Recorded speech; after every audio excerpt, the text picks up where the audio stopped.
Hello everyone, welcome to one more mini vlog. So ఈరోజు mini vlog ఏంటి అంటే ఇంట్లో చికెన్ ప్రిపేర్ చేసుకుంటున్నాం అనమాట.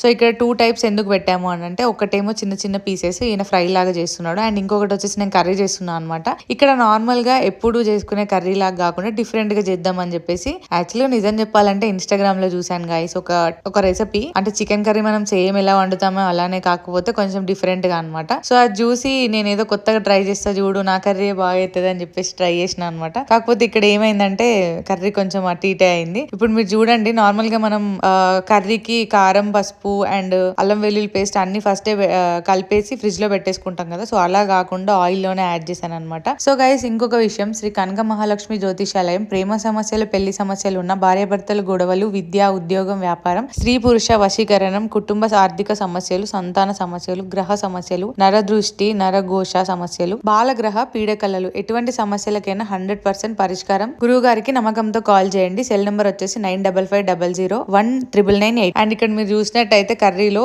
పెరుగు లాస్ట్ లో యాడ్ చేశాను, అట్లా చేయొద్దంట. అండ్ టమాటో ప్యూరీ డైరెక్ట్ గా చికెన్ వేసిన తర్వాత యాడ్ చేశాను అనమాట. సో కూర కొంచెం ఆగమాగం అయింది. సో దీని వల్ల నాకు అర్థమైంది ఏంటంటే, అసలే నాకు వంటలు రావు, ఇంకా అక్కడిక్కడ చూసి చేయడం ఎందుకని అర్థమైంది అనమాట. మనకు నచ్చినట్టు చేసుకొని తినాలి అందుకని చెప్పి. ఏమంటారు గైస్, దీని మీద మీ ఒపీనియన్ ఏంటో కింద కామెంట్ సెక్షన్ లో కామెంట్ చేయండి.